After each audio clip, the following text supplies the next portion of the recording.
Now, it seems to me you could hardly have a neater demonstration of the quantum mechanical foundation of consciousness, because you've moved one atom and you've moved the mountains of mind 500 miles from where they were resting when last you looked.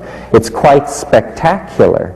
And it argues then that mind, which, strangely enough, the materialists always claimed this. They just put different emphasis on the words. Mind is a kind of iridescence upon metabolism. For the materialists, that was a dismissal, because to them what iridescence meant was a tertiary phenomenon, not inimical to the structure of matter, but necessarily perceived only through the intercession of an observer. See, that's what iridescence is. It's somehow a more fragile part of nature than the rocks, the trees, and the waters, because it's a play between light and mind. Again, a kind of illusion, a mirage. Now, in a very different category of illusion, and this is one worth considering because it's the one we tend not to place in this category, and that is the illusion of materialism. This has broken down completely. The idea that the material world was real sustained the investigation of nature from Parmenides to the early years of the 20th century.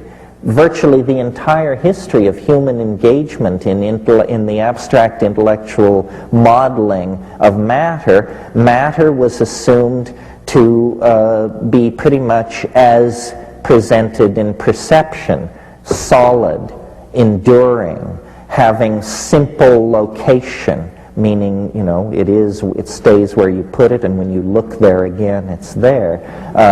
That sort of thing. Now, one of the best kept dirty secrets of Western civilization is that the core science, which is physics, the science which was always the envy of all the other sciences for its mathematical formalism and its incredible predictive ability, because it's not unusual in physics to predict from theory an experimental result to the third or fourth decimal. This is spectacular congruence between theory and experiment. You don't get that in the social sciences, or even in physical, need I mention, even in physical chemistry. However, the investigation of matter has now been pushed to such extremes that matter has shed its easily recognized and familiar face, and it has become something much slipperier, much more dependent on the presence of the observer, much less easily located in space and time, something much more of the nature of thought than of the familiar conception of matter. This word has not reached even as far as biology yet. The biologists are still laboring under the notion of the reality of physical material. If any of you read this book that was published last year with much to do, called Consciousness Explained, actually it should have been called Consciousness Explained Away. Here was an effort to drag out all the old material paradigms and explain away consciousness. The problem is matter itself has taken on the qualities of mind. And as this realization relativizes the life sciences, I think there is going to be a new interest in the potential for psychedelics to elucidate mental functioning, because what will become respectable, you see, is talk of the observer.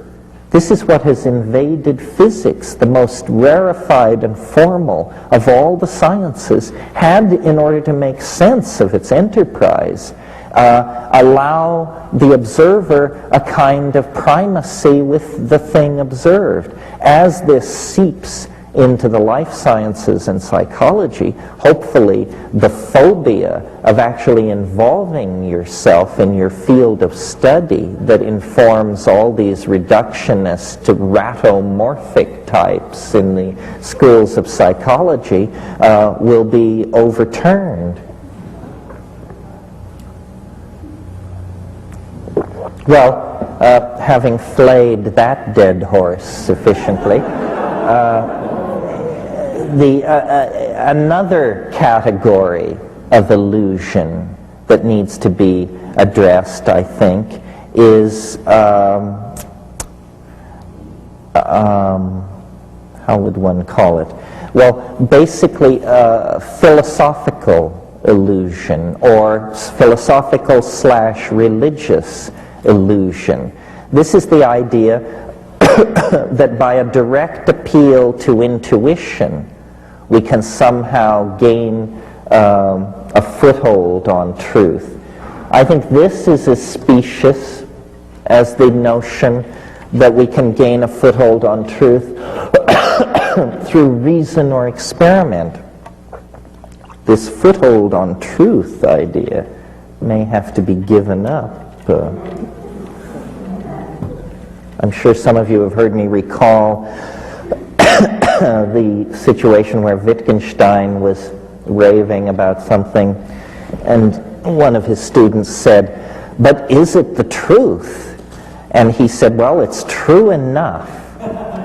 And this is really means a great divide has been crossed when you can say that, because it means you understand now that you are no longer a fairy in a Platonic super world, but that you are actually a monkey with a brain full of mush trying to sort out, what's right in front of you. True enough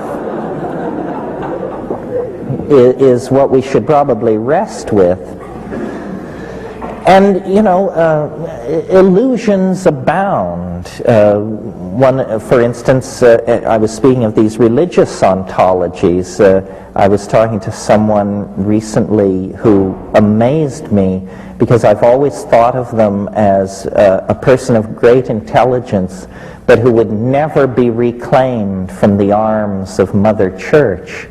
And we had dinner last week, and he said, "I realized it finally comes down to, do you believe the universe is being run by the ghost of a Galilean politician?"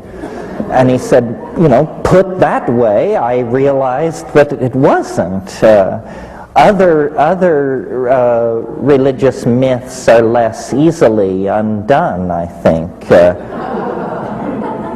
Monotheism has an appealing philosophical neatness, but it leads apparently to clitorectomy. So, you want to watch that.